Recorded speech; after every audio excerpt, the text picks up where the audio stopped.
오늘은 저도 여기 앉아서 저 교회 소식을 함께 보면서 영광교회 소식을 여러분들께 전해드리고자 합니다. 소식 보여주시기 바랍니다.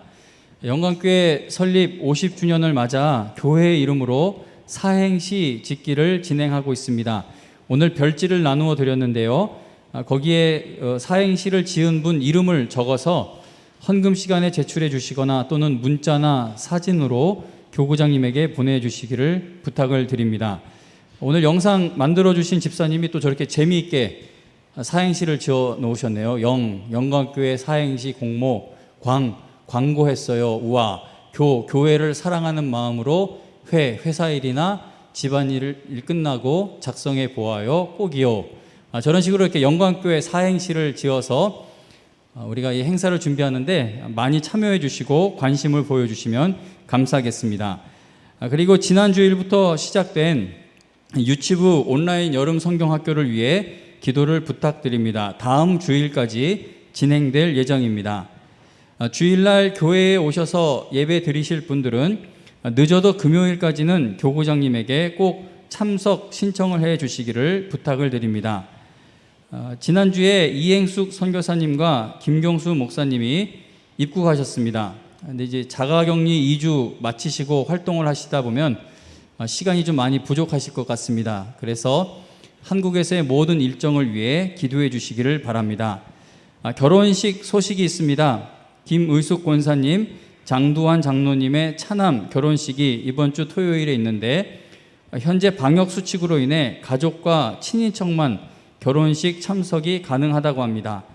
축의금 전달 원하시는 분들은 주보를 참고하시거나 또는 교구장님에게 문의하시기를 바랍니다. 이번 주부터 구역예배가 다시 시작됩니다. 구역예배 관련 문의사항 궁금하신 것 있으신 분들은 교구장님에게 연락하시기를 바랍니다. 영광교회 설립 50주년을 맞아서 선교사님들께서 보내오신 축하 영상을 지금 매주일 보여드리고 있는데 자, 오늘 마지막 영상을 보여드리도록 하겠습니다. 오늘은 황상순 최인필 목사님, 현미정 윤혜벤 목사님, 그리고 기영만 목사님의 축하 영상이 준비되어 있습니다. 보시겠습니다.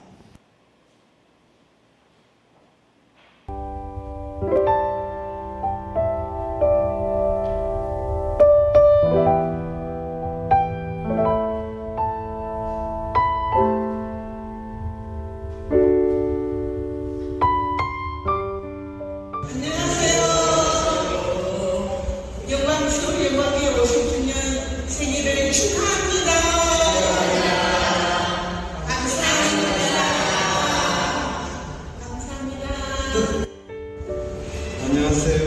영광교회 50주년 기념하며 축하합니다. 저희들이 영광교회를 떠나서 선교지에 나간 지 벌써 20년이 넘었군요. 축하합니다. 감사합니다. 안녕하세요. 정말 주님의 은혜를 감사합니다. 저희 애들이, 저희 가정이 서울 영광교회에 입문되어 속한 지가 39년째입니다. 그동안 생각해보면 서울 영광교회에서 많은 은혜를 받고 기도하는 중에 하나님 은혜로 선교사가 되어서 이곳까지 왔습니다. 이 모든 것 우리 하나님의 은혜로 영광교회 성도님들의 끊임없는 기도와 또 말없이 또 이렇게 목소리를 들려주시고 섬겨주시는 분들의 사랑이 있어서 저희들이 지금까지 있습니다. 아직도 여러 가지로 부족한 늘 어린아이와 같은데 하나님께서 저희를 이곳에서 섬겨주시고 또 이곳에서 함께 예배드리는 이 관람의 때를 지나가게 하시는 생각할 때에 감사합니다. 우리 서울 영광교회에 저희를 사랑해 주시고 기도해 주셔서 좋은 선물을 보냈다고 합니다. 정말 감사합니다. 이 다음에는 그 옷을 입고 또 한번 찍어드리겠습니다. 축하합니다. 감사합니다. 서울 영광교회 50주년을 축하합니다.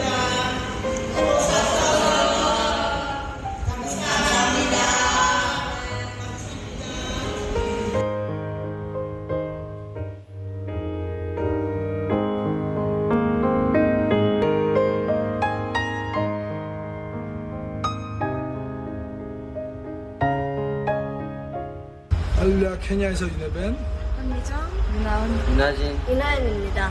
저희를 위해서 기도해 주셔서 감사합니다.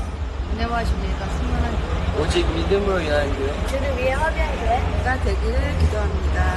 저희를 항상 기억해 주시고 후원해 주신 여각교회 목사님과 성도님들께 감사를 드립니다. 저희 아버지 윤상대 목사님 세대부터 또 저희 세대 또 저희 자녀들까지 정말 영화교회를 통해서 많은 간증과 또 은혜를 체험했습니다. 앞으로도 주님께서 계속 일하셔서 주님의 나라가 확증되고 더욱더 주님께 영광 드릴 수 있는 그런 영광교회가 되기 위해서 저희가 기도하도록 하겠습니다.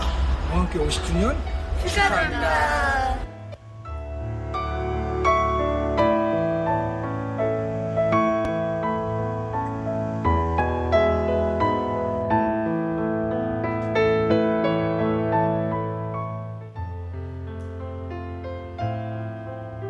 안녕하세요, 성도님들.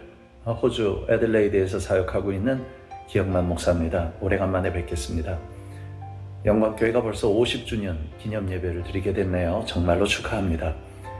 많은 이야기들이 있겠지만 몇 가지의 아주 짧은 이야기로 제가 축하의 말씀을 드리고 싶어요. 단 하나로 만약 요약한다면 이렇게 말씀드릴 수 있을 것 같습니다. 교회사를 보고 아니면 최근에 있는 교회들을 지켜볼 때 한 교회가 똑같은 신앙과 그리고 똑같은 영적 자세를 오랜 기간 한결같이 유지하는 경우를 보는 일은 그렇게 흔한 일이 아닙니다. 그런데 지난 50년간의 사역을 보면 우리 영광교회 성도님들 그리고 우리 교육자님들 우리 당회장 목사님을 중심으로 한 온 교우들이 지켜왔던 한결같은 믿음에 대해서 제가 축하의 말씀을 드리지 않을 수 없어요. 초대교회는 한 4가지, 5가지 정도의 특별한 특징이 있었는데 사도행전 2장 41절에서 47절 말씀을 보면 그 중에 하나는 사도들의 교훈들이었습니다.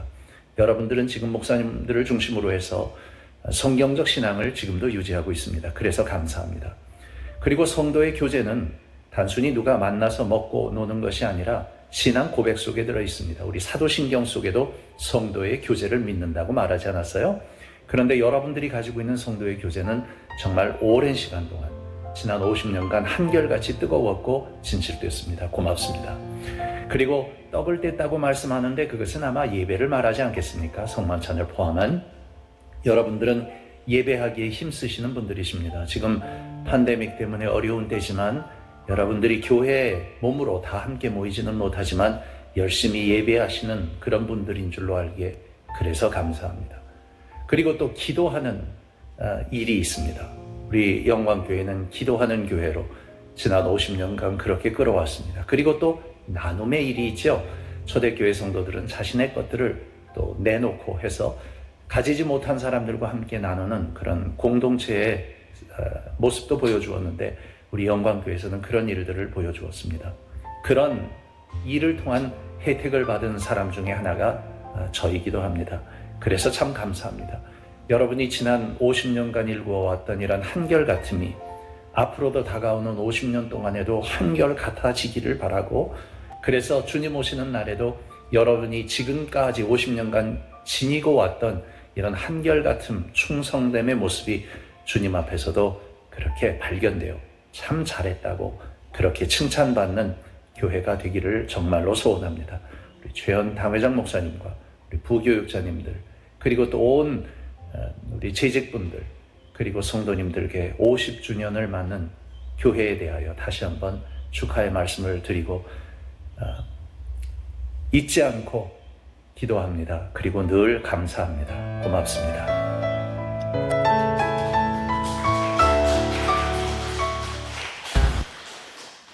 예, 우리가 몇 주째 선교사님들 축하 인사 영상을 보았는데 여러분들 어떠셨습니까? 저는 마음이 막 몇 번을 봐도 감격스럽고 하나님의 은혜에 감사하고 때로는 교회가 영광교회가 여기까지인가라는 생각도 할 때가 있었지만 우리가 알지 못해도 우리가 하나님께 감사하지 못해도 하나님이 계속 하나님의 일을 이 교회를 통해 이루어가고 계시구나 그게 확인되어서 얼마나 큰 위로가 되었는지 모릅니다. 다 여러분들이 하나님께 쓰임받아서 이루어지고 있는 일들입니다. 우리 더욱더 힘을 내서 영광교회가 이름값 하는 교회, 하나님의 영광을 위해 존재하는 교회가 되기를 간절히 바랍니다. 우리 다 같이 사도신경으로 우리의 신앙을 고백하겠습니다. 전능하사 천지를 만드신 하나님 아버지를 내가 믿사오며 그 외아들 우리 주 예수 그리스도를 믿사오니 이는 성령으로 잉태하사 동정녀 마리아에게 나시고 본디오 빌라도에게 고난을 받으사 십자가에 못 박혀 죽으시고 장사한 지 사흘 만에 죽은 자 가운데서 다시 살아나시며 하늘에 오르사 전능하신 하나님 우편에 앉아 계시다가 저리로서 산 자와 죽은 자를 심판하러 오시리라. 성령을 믿사오며 거룩한 공회와 성도가 서로 교통하는 것과 죄를 사하여 주시는 것과 몸이 다시 사는 것과 영원히 사는 것을 믿사옵나이다. 아멘. 찬송가 446장 찬송가 446장 부른 후 이희선 장로님께서 기도해 주시겠습니다.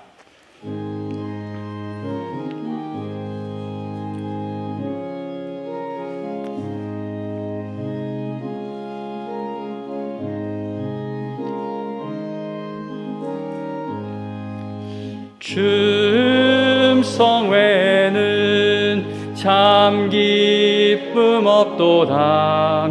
날 사랑하신 주 늘 계시옵소서. 기쁘고 기쁘도다. 항상 기쁘도다. 나 주께 왔사오니 복 주옵소서. 나 주께 왔으니 복 주시옵소서. 주 함께 계시면 큰 시험 이기네. 기쁘고 기쁘도다.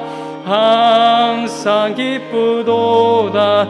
나 주께 왔사오니 복 주옵소서. 주 떠나가시면 내 생명 헛되네. 기쁘나 슬플 때 늘 계시옵소서.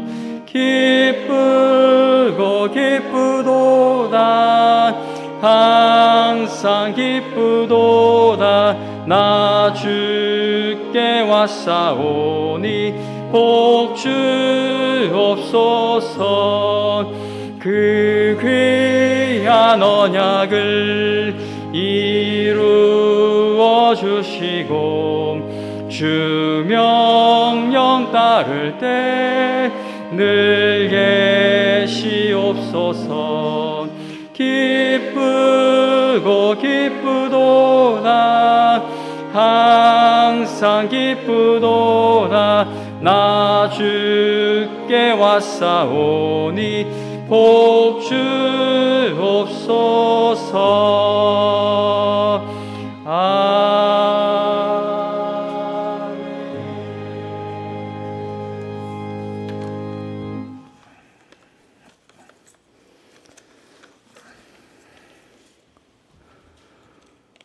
언제나 살아계셔서 만물을 통치하시고 영원한 생명의 물가로 우리를 인도하신 하나님, 지난 일주일 동안도 저희를 눈동자같이 지켜주시고 주님 앞에 나와 경배하고 찬양하게 하시니 참으로 감사합니다. 하지만 주님, 지난 한 주간의 삶을 우리의 열심과 세상의 욕망으로 살았던 저희를 용서하여 주시옵소서. 뜨겁게 주님을 사랑하고 교회와 성도들을 위해 기도하기보다는 주님보다 세상을 사랑하고 교회보다 가진 것을 사랑하고 성도보다 세상의 명예를 쫓았습니다. 자비하신 하나님, 다시 거룩한 주일날 주님 앞에 섰사오니 긍휼과 사랑으로 용서하시고 주님 앞에서 거룩한 백성이 될 수 있도록 은혜 내려 주시옵소서. 코로나로 인하여 온 나라가 너무나 힘들고 어려운 시간을 보내고 있습니다. 대한민국을 불쌍히 여겨 주시옵소서. 특히 코로나가 빨리 종식되게 하시고 경제적 유기에 빠져 신음하는 성도들이 하나님의 사랑으로 일어날 수 있도록 그들의 앞길을 인도하여 주시옵소서. 사람들의 마음이 척박해져 가는 이때에 성령 하나님, 우리 모든 이에게 위로와 평안을 허락하시고 이 고난을 이겨나갈 수 있는 지혜와 용기를 주시옵소서. 세상이 잠잠해져서 영광교회 50주년 임직식이 추수감사절에는 꼭 열 수 있기를 기도합니다. 영광교회 성도들 위해서 기도할 때에 육신의 질병으로 고통받는 이들을 치유하여 주시옵소서. 시험을 당한 이들에게는 믿음이 회복되게 하시옵소서. 물질에 어려움이 있는 자들에게는 차고 넘치는 축복을 주시옵소서. 영광교회 성도들의 삶이 간증이 되게 하시고 하나님께 더욱 충성된 자들로 살게 하옵소서.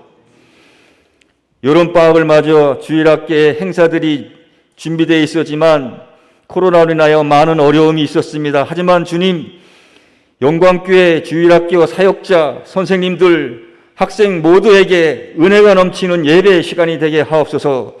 함께 다 모이지 못하지만 어느 때보다도 풍성한 은혜가 넘치게 인도하여 주옵소서. 모든 것을 다 가져도 하나님을 알지 못하면 무슨 소용이 있겠습니까? 우리의 자녀들이 세상의 다른 것은 갖지 못하더라도 하나님만을 알 수 있도록 우리의 자녀들의 앞길을 인도하여 주시옵소서. 오직 주님을 위해 허비하는 자녀들로 만들어 주시옵소서. 오늘 담임 목사님 말씀 전하십니다. 전하는 말씀에 우리가 모두 큰 은혜 받아서 일평생을 주님을 알고 주님께 충성하기를 다짐하며 돌아가는 귀한 시간이 되게 하옵소서. 이 모든 말씀을 예수님의 이름으로 기도하옵나이다. 아멘.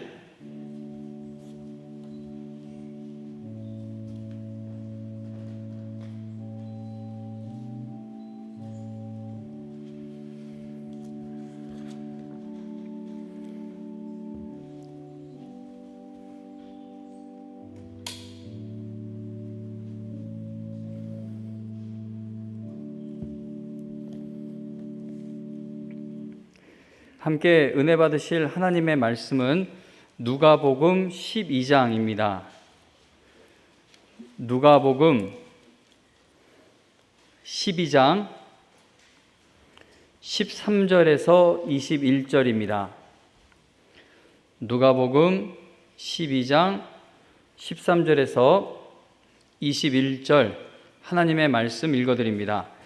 무리 중에 한 사람이 이르되 선생님, 내 형을 명하여 유산을 나와 나누게 하소서 하니 이르시되 이 사람아, 누가 나를 너희의 재판장이나 물건 나누는 자로 세웠느냐 하시고 그들에게 이르시되 삼가 모든 탐심을 물리치라. 사람의 생명이 그 소유에 넉넉한 데 있지 아니하니라 하시고 또 비유로 그들에게 말하여 이르시되 한 부자가 그 밭에 소출이 풍성하매 심중에 생각하여 이르되 내가 곡식 쌓아둘 곳이 없으니 어찌할까 하고 또 이르되 내가 이렇게 하리라. 내 곳간을 헐고 더 크게 짓고 내 모든 곡식과 물건을 거기 쌓아두리라.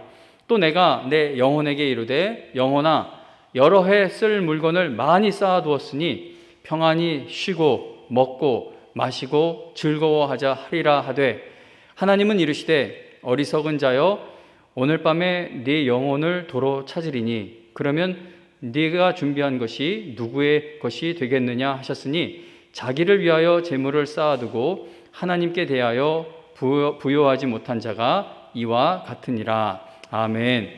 모든 것을 다 가져도 하나님을 알지 못하면 무슨 소용입니까? 라는 제목으로 하나님의 말씀 증거하겠습니다.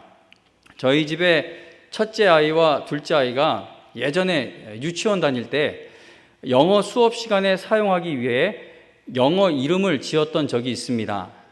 그런데 아내가 저에게 형들만 영어 이름을 가지고 있는 것을 셋째가 너무 부러워하는 것처럼 보이니까 셋째에게도 영어 이름 하나 좀 지어주라고 부탁을 했습니다.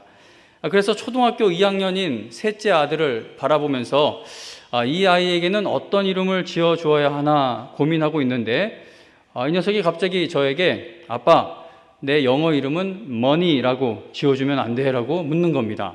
제가 그 말을 듣고 당황스러워서 머뭇거리고 있으니까 이 녀석이 다시 저에게 아빠 돈 알지 돈 그 money로 내 이름을 좀 지어주면 안 돼? 라고 말을 하더니 그것도 좀 부족한지 다시 저에게 혹시 영어 이름을 길게 지을 수 있으면 give me money라고 지어달라는 겁니다. 제가 그 말을 듣고 아이의 영어 이름을 repent, 회개하라 라고 지을까 고민을 했습니다. 우리가 성경에서 이 복음에서 선포하고 있는 예수 그리스도의 은혜를 깨달아 정말 구원받은 성도라면 우리가 간절하게 소원하고 있는 것이 세상 사람들과 분명히 달라야 합니다. 세상 사람들은 자기 이름을 money라고 짓고 싶어 해도 우리는 다른 이름을 구하는 자들이 되어야 한다는 것이죠. 만일 제가 예수님을 알지 못하는 사람이었다면 저의 그 어린 아들이 자기 이름을 money, 돈이라고 지어달라고 하는 것을 보면서 전혀 걱정할 거 없이 야, 이 녀석이 벌써부터 이 돈을 찾는 거 보니까 내가 이놈 덕을 좀 볼 수도 있겠구나. 앞으로 돈 많이 버는 그런 아들이 될 수도 있겠구나 라고 생각하면서 뿌듯해하지 않았을까 생각합니다. 그러나 저는 하나님 아버지의 사랑과 예수 그리스도의 은혜와 성령님의 역사하심으로 인해 구원받은 성도로서 이 세상에서 가장 중요한 것이 무엇인지를 알고 있기 때문에 셋째 아이가 자기 이름을 money라고 지어달라는 그 농담과 같은 이야기를 그저 웃어 넘길 수만은 없습니다. 미국의 CJ 메허니 목사님이라는 분이 성도들에게 이러한 질문을 했습니다. 불신자와 하나님을 믿지 않는 사람과 하나님을 믿는 당신이 각자 자기가 평소에 나누는 대화의 내용, 인터넷 사용 기록, 또 옷을 입는 방식, 아이팟 플레이리스트, 텔레비전이나 영화를 보는 습관, 취미 생활, 여가 시간, 돈 거래, 패션 감각, 그리고 생각하는 것과 꿈꾸는 일들에 대해 자세하게 기록을 해본다면 하나님을 믿지 않는 사람과 하나님을 믿는 당신이 어떤 구분이 지어질 수 있겠느냐. 그러니까 그 세세하게 둘이 각자 그걸 적어보면은 누가 하나님을 믿는 사람인지 구별할 수 있겠습니까? 라는 그러한 질문을 던집니다. 그러니까 우리가 하나님을 사랑하는 사람들이라면 세상을 사랑하는 불신자들과는 분명하게 다른 모습이 우리에게서는 나타나야 한다는 겁니다. 그러나 너무나도 많은 성도들이 세상 사람들과 똑같은 모습으로, 그러니까 세상 사람들이 꿈꾸고 바라는 것처럼 우리도 그 똑같은 소원을 가지고 하나님을 섬기려고 합니다. 몇 주 전에 강원도 고성 쪽으로 휴가를 갔는데 산길을 운전하다가 어느 산길을 지나가다가 수험생을 위한 100일 기도가 시작되었다라는 것을 알리는 현수막을, 절에서 그 현수막을 크게 걸어놓은 것을 보았습니다.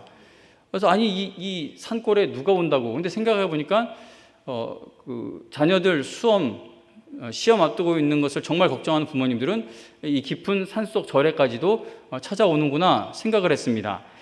그 절에서만 수험생을 위해 기도하고 있는 것이 아니라 많은 교회들이 수험생을 위한 100일 기도회를 진행을 하고 있고, 그리고 또 40일 남게 되었을 때는 40일 특별 기도회를 열기도 합니다. 성도님 여러분, 절에서 수험생을 위해 기도하고 있는 내용과 교회에서 수험생을 위해 기도하고 있는 내용에 어떤 차이가 있어야 하겠습니까? 불교 신자들이 절에서 삶의 온갖 문제를 놓고 기도하고 있는 것과 교회에서 성도들이 삶의 온갖 문제를 놓고 기도하는 것에 어떤 차이가 있어야 하겠습니까? 절에 갔더니 뭐 기와장 같은 거에 뭘 막 적혀 있길래 나도 써도 되나 했더니 그 돈을 내야 어디다 쓸 수 있다고 합니다. 그렇게 불공이나 이런 어떤 걸 드리는 그 사람들과 헌금을 드리는 우리들 마음에 어떠한 소원의 차이가 있어야겠습니까? 오늘 우리가 읽은 본문에 보면 어느 한 사람이 자기 형제와 유산을 나누어 갖는 문제를 해결해 달라고 예수님께 도움을 구합니다. 예수님께 도움을 요청하는 이 사람은 그냥 아무도 없는데 혼자 몰래 예수님을 찾아갔던 것은 아니고 13절 말씀에 보면 무리 중에 한 사람이다 라고 말씀합니다. 자, 그런데 예수님 주변에 모여있는 그 무리 이 사람들 숫자가 한 몇백 명 정도가 아니라 셀 수 없이 많았습니다. 그래서 누가복음 12장 1절에 보면은 이렇게 기록되어 있어요. 수만 명의 사람들이 예수님께로 모여들어 서로 밟힐 지경이 되었다라고 말씀합니다. 그 셀 수 없이 많은 사람들이 예수님께로 모여든 가운데 이제 예수님은 먼저 제자들에게 말씀하셨다라고 본문 1절에 기록이 되어 있습니다. 누가복음 12장 1절부터 12절에까지 기록되어 있는 예수님이 제자들에게 하신 말씀 중에는 여러분들이 많이 들어보았던 그러한 말씀도 포함되어 있습니다. 몇 구절 읽어드리자면 4절에 보면 몸을 죽이고 그 후에는 능히 더 못하는 자들을 두려워하지 말라. 7절에서는 너희에게는 심지어 머리털까지도 다 세신 바 되었나니 두려워하지 말라. 너희는 많은 참새보다 더 귀하다라고 말씀하시고, 그리고 12절에서는 마땅히 할 말을 성령이 곧 그때에 너희에게 가르치시리라 라고 예수님께서 약속하십니다. 그래서 누가복음 12장 1절부터 12절까지의 예수님의 말씀을 보면 예수님은 영원한 생명을 주시는 하나님에 대해 말씀하고 있습니다. 세상 두려워하지 말아라. 하나님이 너희와 함께 하신다. 너에게 영원한 생명을 주신 그 하나님을 두려워해라. 하나님이 지켜주실 것이고 하나님께서 주신 사명을 너희가 감당할 수 있도록 성령께서 너희들을 도와주실 것이다. 그렇게 예수님이 너무나 귀한 말씀을 주십니다. 그런데 예수님께서 이렇게 중요한 말씀을 전해주시는 것을 다 듣고서 이 사람이 예수님께 물은 것은 무엇입니까? 어떻게 해야 내 형이 다 가지려고 하는 그 유산을 내가 좀 나누어 가질 수 있겠느냐라는 것을 예수님께 물었다는 겁니다. 수만 명이 지금 예수님 주변에 모여 있기 때문에 12장 1절에서 12절까지 예수님이 제자들에게 하신 그 말씀을 듣지 못한 사람들이 대부분이었을 겁니다. 이렇게 스피커가 있으면 모를까 수만 명이 어떻게 그 예수님의 말씀을 다 들었겠습니까? 그러나 예수님께 질문을 던질 정도로, 질문을 할 수 있었을 정도로 예수님 가까이에 있었다면, 이 사람이 그렇게 가까이에 있었다면 예수님이 제자들에게 주시는 이 말씀을 그도 분명히 옆에서 다 들었을 겁니다. 본문에서 유산을 상속하는 문제로 인해 속이 상해 있던 이 사람은 예수님의 말씀을 들었는데 듣지 못했던 겁니다. 이게 내 마음에 다른 것이 가득 차 있게 되면은 예배를 마치고 나서 설교 말씀이 하나도 생각나지 않게 됩니다. 내가 오늘 목사님한테는 이 말을 꼭 좀 해야 되겠어. 딱 그 마음으로 여기를 들어오면은 설교 내내 그 마음에 있는 게 내 귀에서 맴돌 뿐이지 이 설교 말씀이 하나도 들려지지를 않게 되는 것처럼 마음에 다른 것이 자리 잡고 있으면 말씀을 듣는데 들리지를 않게 된다는 것이죠.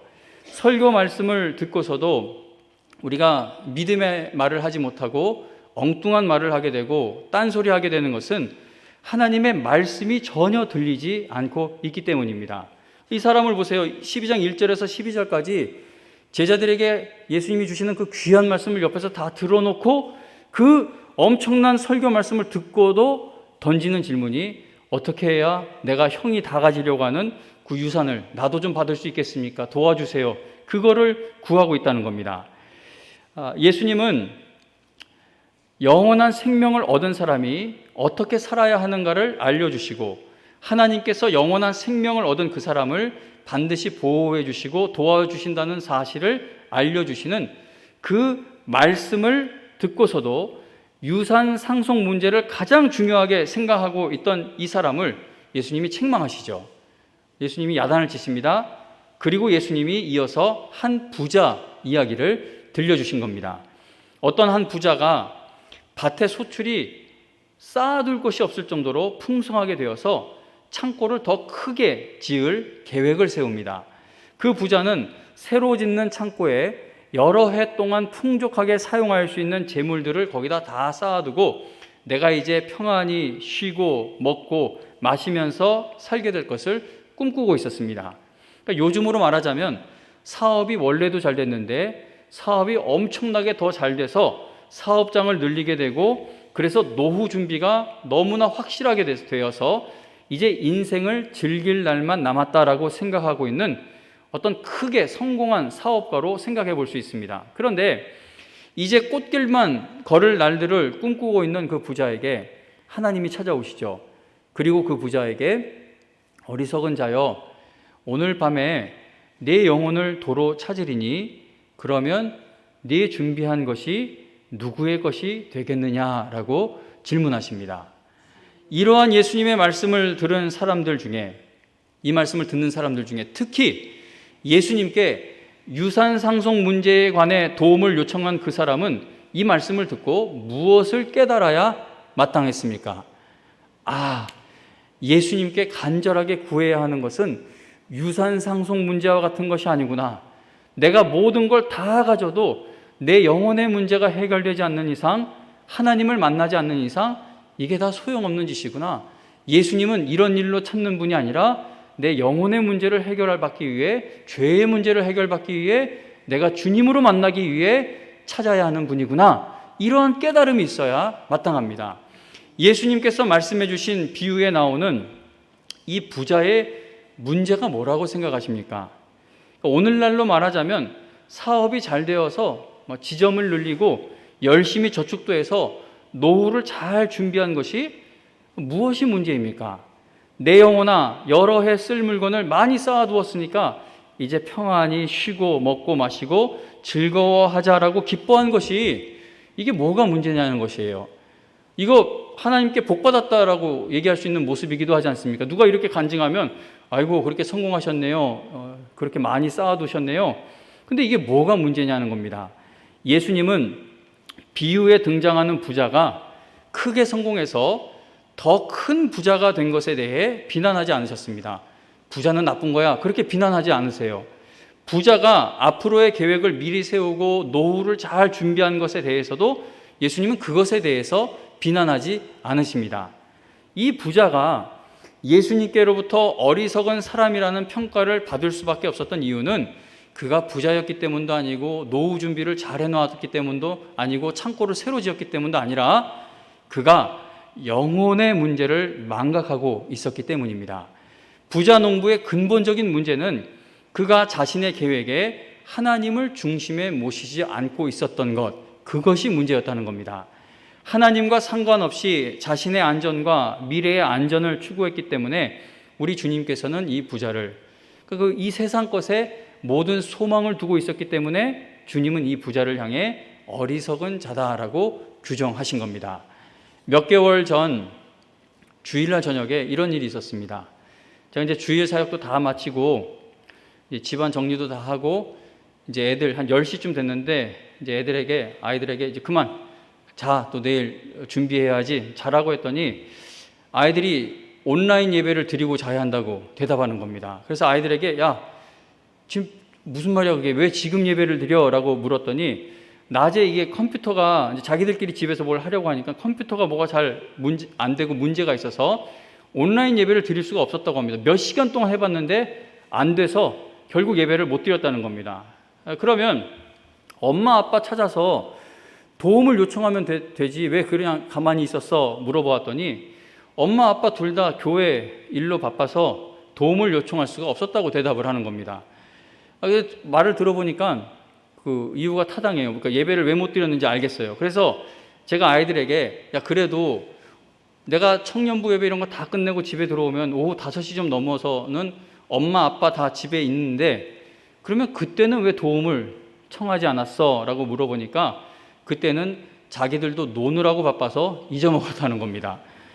밤 10시가 넘었기 때문에 일단은 온라인 예배를 드리고 뭐 야단치 11시 넘고 그러면 저도 피곤하고 하니까 일단 예배 드리고 자자, 그렇게 그날을 마무리했습니다. 그리고 며칠 후에 아내와 아이들이 이제 한 자리에 모이게 되었을 때 주일날 아이들이 밤에 예배를 드린 것이 왜 잘못된 일이었는가를 설명해 주었습니다.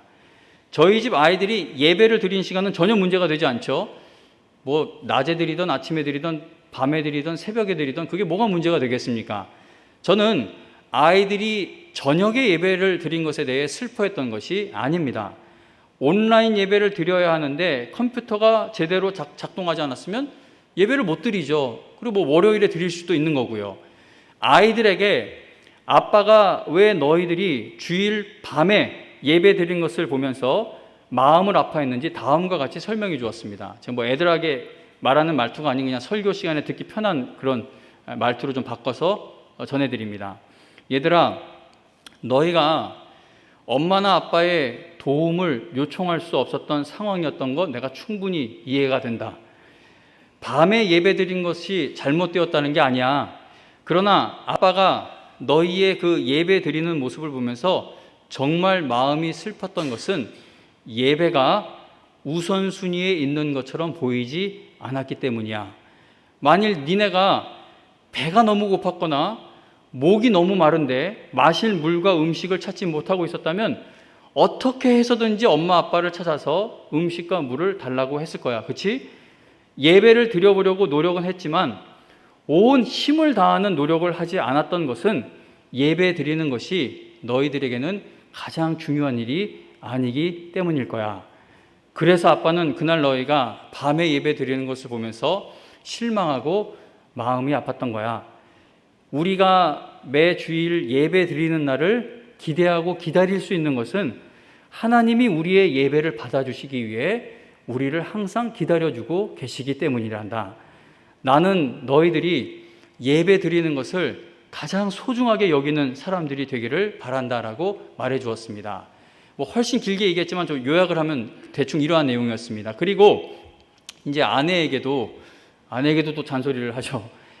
아이들만 예배에 갈급하지 않은 문제가 있는 게 아니라 당신이나 나도 마찬가지다. 만일 아이들이 반드시 시간에 맞추어서 꼭 먹어야 하는 약이 있었다면 아이들이 그 약을 먹었는지 먹지 않았는지 우리가 확인을 안 했을까? 아무리 바빠도 아이들이 그 약을 먹었는지 확인을 했을 거 아니야.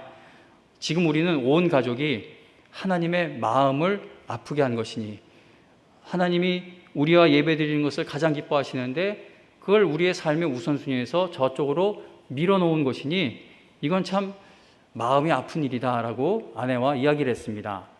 자기 영어 이름을 머니라고 지어달라는 셋째 아이가 예전에는요 자기가 커서 온 가족에 람보르기니를 한 대씩 사주겠다고 약속도 했었습니다. 그 람보르기니가 한 대 몇 억 하는 슈퍼카 고급차인데 근데 그걸 온 가족에게 하나씩 할머니 뭐 할아버지 다 하나씩 사주려면 정말 어마어마한 부자가 되어야겠죠. 만일 저희 집 아이가 진짜 온 가족에게 람보르기니를 한 대씩 사줄 수 있을 정도로 크게 성공해도 예수님을 바르게 알지 못하면 예배에 갈급한 자가 되지 못하면 그게 아무 소용없는 인생이 될 뿐이라는 겁니다. 매우 열심히 살아서 크게 성공한 부자가 자기 재물에 소망을 두고 있을 때 하나님이 그를 찾아오셔서 말씀하는 겁니다. 어리석은 자여, 오늘 밤에 내 영혼을 도로 찾으리니 그러면 내 준비한 것이 누구의 것이 되겠느냐. 인생의 마지막에 우리를 기다리고 있는 죽음의 문 앞에 서게 되었을 때 우리가 그 죽음을 이기기 위해 무엇을 내밀 수 있겠습니까? 여러분들에게 영원한 소망이 되어줄 수 있는 것이 이 세상에 있습니까? 혹시 있어요? 있다면 알려주시면 저는 오늘부로 교회를 떠나고 신앙을 떠납니다. 이 세상에 우리에게 영원한 소망이 되어줄 수 있는 것, 죽음 앞에서조차 우리에게 확실한 소망이 되어줄 수 있는 것이 이 세상에 있냐는 것이죠. 인생의 마지막 날은 사고나 질병으로 인해 갑자기 찾아올 수도 있는 것이기 때문에 꼭 늙어야 죽음 앞에 서는 것이 아니라 젊고 건강한 사람이라도 당장 오늘이 내 인생의 마지막 날이 될 수도 있습니다. 하나님을 믿는 것은요, 비싼 보험에 드는 것이 아닙니다. 보험은 확률 보고 드는 거죠. 내가 아플 수도 있으니까, 내가 사고를 당할 수도 있으니까. 그래서 보험을 들었던 분들 중엔 보험금을 지급한 것만큼 그걸 많이 돌려받지 못한 분들도 많아요. 왜냐하면 사고도 안 당하고 뭐 병도 안 들었으니 그렇게 큰 혜택을 못 받는 것이죠. 그러나 우리의 영혼이 가게 될 곳이 있다는 것은 이건 확률의 싸움이 아닙니다. 죽음은 누구에게나 반드시 찾아오는 것이고 죽음 후에 하나님의 심판대 앞에 서게 되는 것은 반드시 일어나게 될 일입니다. 예수님 믿는 사람도 심판대 앞에 서요? 목사님? 수죠. 사람은 누구나 죽으면 심판대 앞에 서는데 우리는 그 심판대 앞에서 예수 그리스도의 공로를 의지하여 보혈의 은혜로 의롭다고 칭함받은 하나님의 자녀로서 천국으로 들어가는 겁니다. 그래서 예수님은 이 땅에서 얻은 것에 모든 소망을 두고 있는 이 한 부자의 이야기를 들려주시면서 그가 어리석다는 사실을 알려주고 계신 겁니다. 이 세상에서 가장 확실한 죽음이라는 문제를 해결하기 위해서는 죽음의 원인이 되는 죄의 문제를 반드시 해결해야 합니다.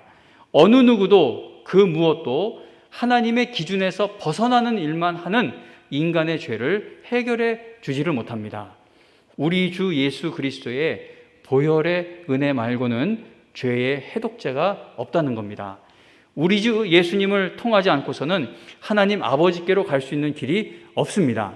그래서 저는 저희 집 아이들과 우리 부부가 예배에 목말라 하지 않고 있는 이 모습을 발견하게 되어 마음이 너무나도 아팠던 것입니다. 탈수 증상이 나타나고 있거나 아사 직전에 있다면 하루 일과 맨 마지막 시간에 가서 물과 음식을 찾겠습니까? 그렇지 않겠죠. 당장 먹을 것과 마실 것을 찾겠죠. 어떻게 해서든 엄마나 아빠를 찾아 먹고 마실 것을 구하게 될 것입니다. 예배 늦게 드릴 수 있어요. 월요일에 드릴 수도 있고 화요일에 드릴 수도 있습니다. 그러나 예배에 대한 갈급함, 예배에 대한 목마름이 없다는 것은 그건 참 위험한 일이고 매우 슬픈 일입니다. 몇 주 전에 강원도로 휴가를 갔는데 호우주의보가 내려서 설마 했는데 계속 비가 내려서 숙소를 이제 하루를 그냥 취소시키고 집으로 돌아와야 했습니다.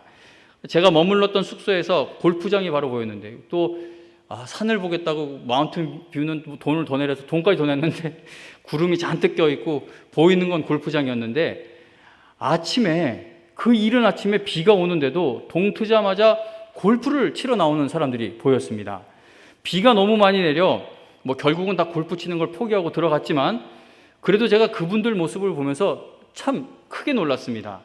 아침 한 6시 조금 넘은 시간, 6시 30분 정도에 비가 계속 내리고 있는데도 우산을 쓰고 다니면서 골프를 치는 모습을 보면서 야, 저분들은 골프에 목말라 있구나. 이 골프에 갈급해 있는 분들이구나. 그냥 우리 새벽기도 이런 거 나올 때는 그냥 막 대충 하고 나올 때도 있는데 그분들 이렇게 옷 입은 거 보니까 저건 절대 대충 나온 게 아니에요. 머리, 화장, 옷 이런 거 다 보니까 엄청나게 꾸미고 나온 거 보면 6시 반에 나오기 전에 위해서 굉장히 일찍 일어난 것처럼 보였습니다.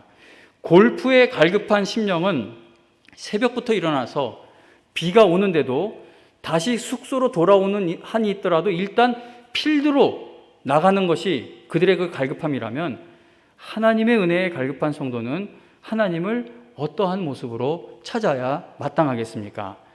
지난주에 유튜브에서 어느 교회 부흥의 설교 말씀을 듣게 되었습니다.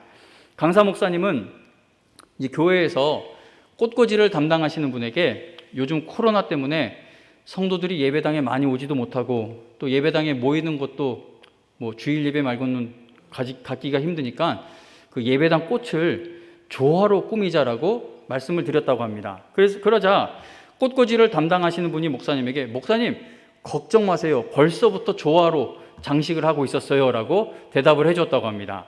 강사 목사님은 요즘에는 생화와 조화를 구분하기 힘들 정도로 조화가 진짜 꽃처럼 보인다고 그렇게 이야기를 합니다. 그러나 아무리 조화가 진짜 꽃처럼 보여도 조화는 물이 필요 없다고 하면서 왜냐하면 살아있지 않기 때문에 물이 필요 없다라는 그 이야기를 하시면서 목사님은 우리가 하나님의 은혜를 공급받는 것을 필요로 하지 않고 있다면 어쩌면 모양만 살아있을 뿐 영혼은 죽어있는 것이 아니겠느냐라고 말씀하시는 것을 들으면서 제 마음에 찔림이 있었습니다.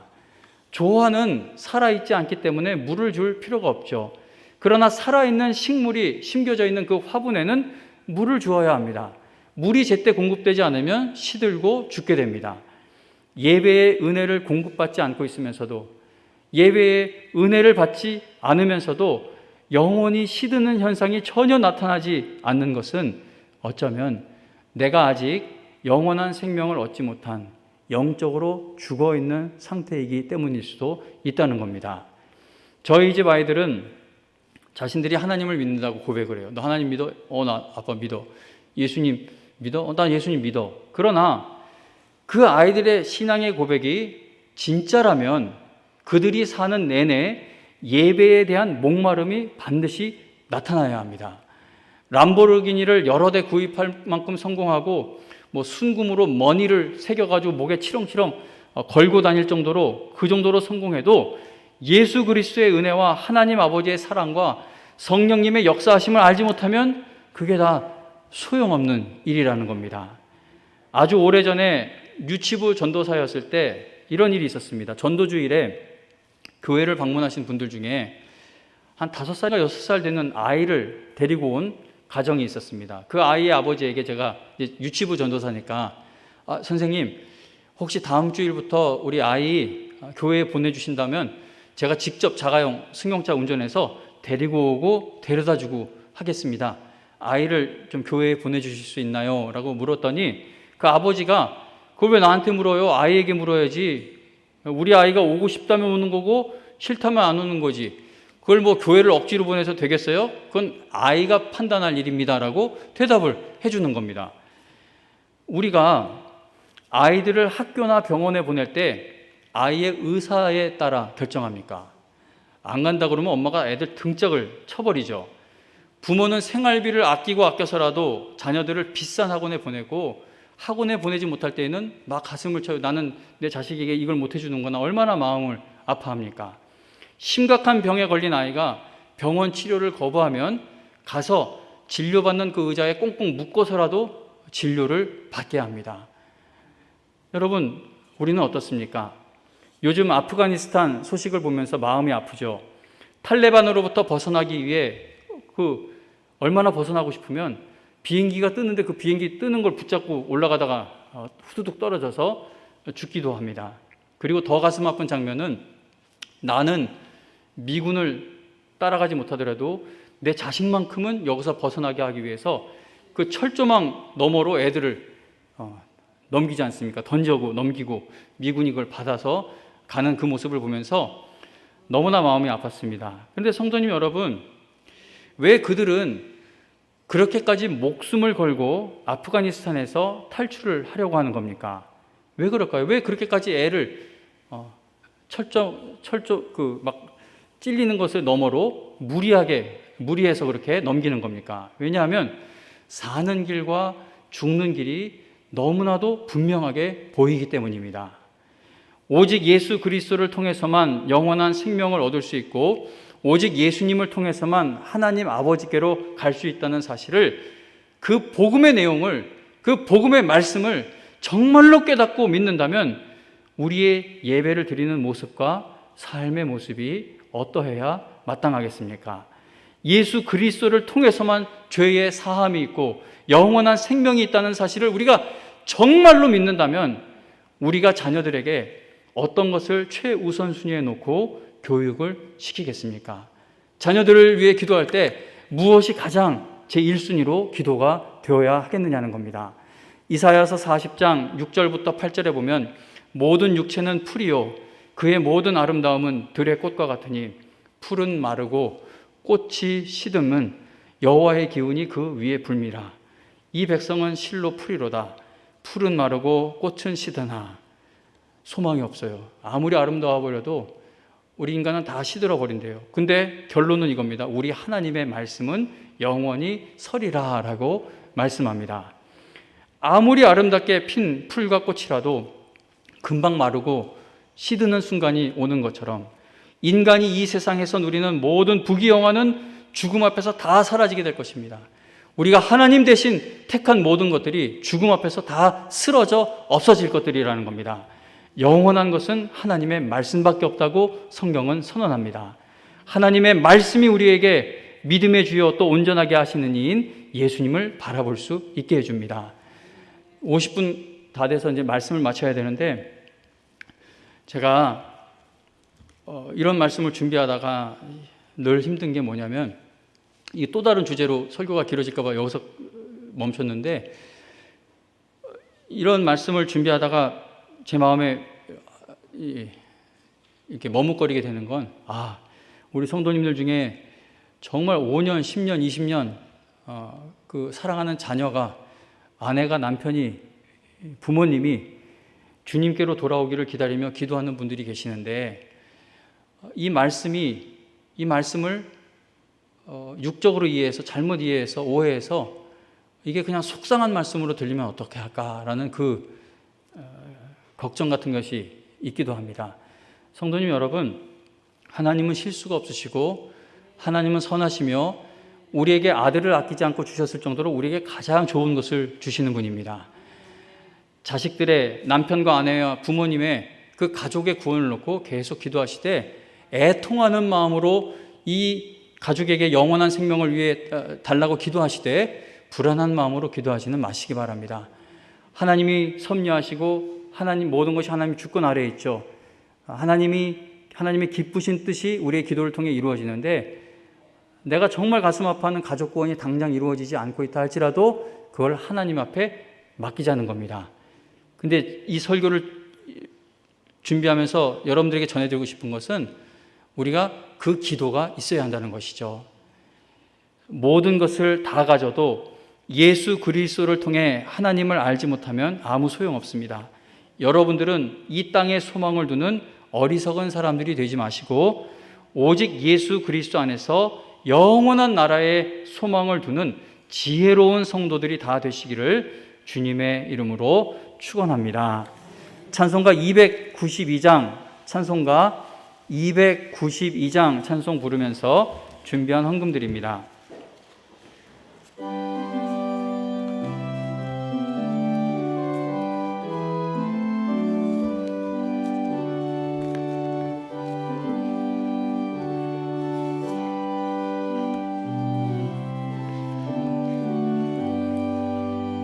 주 없이 살 수 없네 죄인의 구주여 그 귀한 보배 피로 날 구속하소서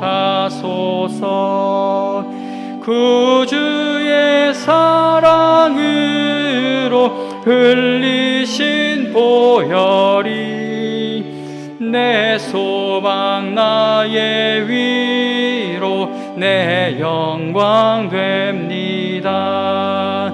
주 없이 살 수 없네 나 혼자 못 서리 힘없고 부족하며 지혜도 없도다 내 주는 나의 생명 또 나의 힘이라 주님을 의지하여 지혜를 얻으리 주 없이 살 수 없네 내 주는 아신다 내 영의 깊은 간구 마음의 소원을 주밖에 나의 마음 위알아 주리요 내 마음 위로하사 평온케 하시네 주 없이 살 수 없네 세월이 흐르고 이 깊은 고독 속에 내 생명 끝나도 사나운 풍랑일 때 날 지켜주시니 내 곁에 계신 주님 늘 힘이 됩니다.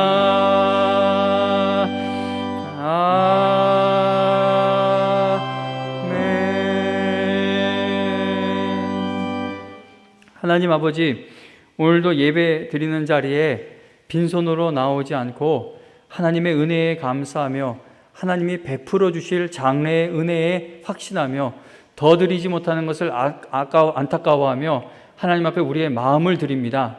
드리는 손길들 기억하여 주시고 불쌍히 여겨 주셔서 사는 동안 하나님 앞에 풍족히 드릴 수 있는 힘을 잃지 않도록 지켜주시고 보호하여 주시고 인도하여 주시옵소서.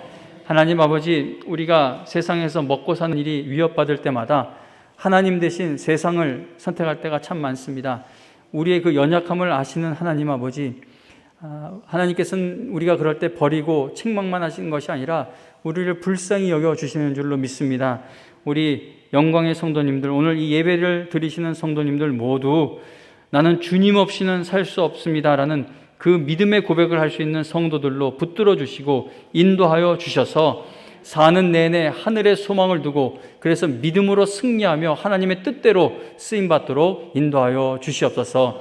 오늘도 이 자리에 나오게 하신 하나님께서 다가오는 한 주간도 건강을 지켜주시고 안전을 지켜주시고 또 우리의 마음과 생각을 지켜주셔서 다음 주일에도 예배 드리는 자리로 온라인과 현장으로 모이게 하여 주실 줄로 믿고 감사드리며 예수님의 이름으로 기도합니다. 아멘.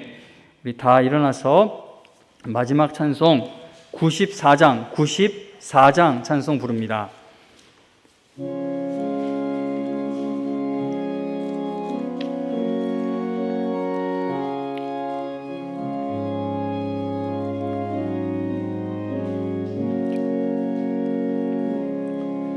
주 예수보다 더 귀한 것은 없네.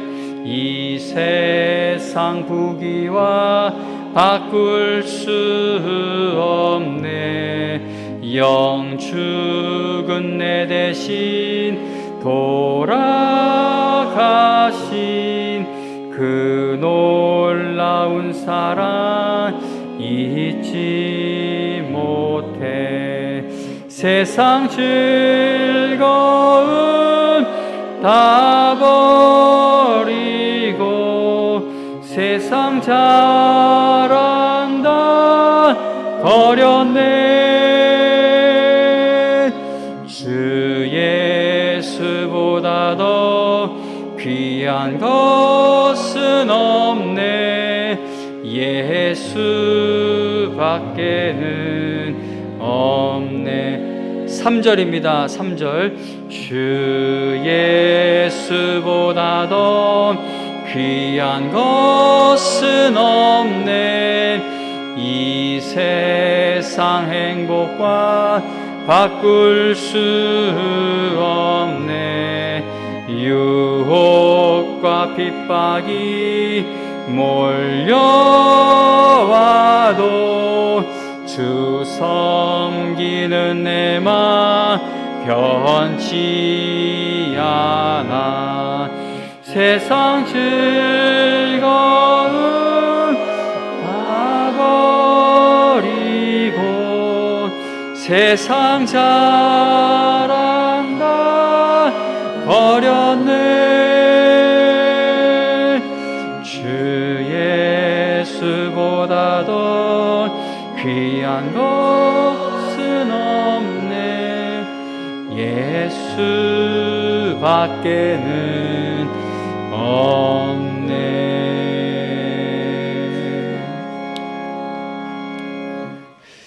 하나님 아버지, 코로나19로 인해서 우리 권사님, 장로님 가정 결혼식, 아들 결혼식에 성도님들이 함께 하지는 못하지만 또 하나님이 함께 해주시는 결혼식이 되어 큰 기쁨과 축복이 넘치는 결혼식 되게 하여 주실 줄로 믿습니다. 또 우리 고 육동수 집사님을 천국에 먼저 보내드린 권사님과 유족들 하나님이 위로해 주시되 천국의 소망으로 든든히 붙들어 주셔서 남은 날들이 우울한 날들이 되는 것이 아니라 다시 만나게 될 날을 그리워하는 주님을 안에서 회복의 날을 기다리는 그런 천국의 소망으로 든든히 서가시는 권사님과 유족들 되게 하여 주시옵소서. 오늘도 아파서 병상에서 눈물을 흘리고 계시는 성도님들이 많습니다. 불쌍히 여기셔서 하나님 더 시키실 일이 있다면 그 건강을 회복시키셔서 이 예배의 자리로 오게 하여 주시고 또 아픔의 자리에서 더 견뎌야 할 일들이 있다면 그 마음을 하나님이 지켜주시고 붙들어 주셔서 믿음으로 잘 승리하는 병상의 자리가 될 수 있도록 인도하여 주시옵소서. 이제는 우리 주 예수 그리스도의 은혜와 하나님 아버지의 우리를 절대 포기하지 않으시는 그 놀라우신 사랑과 성령님의 인도하시며 우리의 기도를 단 한순간도 쉬지 않고 도우시는 그 놀라운 은혜가 오늘 이 예배를 드리면서 내 남은 삶이 주 예수님보다 더 귀한 것은 없다는 그 신앙의 고백을 갖고 걸어가는 믿음의 삶이 되기를 바라는 우리 모든 성도님들 머리 위에 지금으로부터 영원토록 함께하여 주시기를 간절히 축원하옵나이다.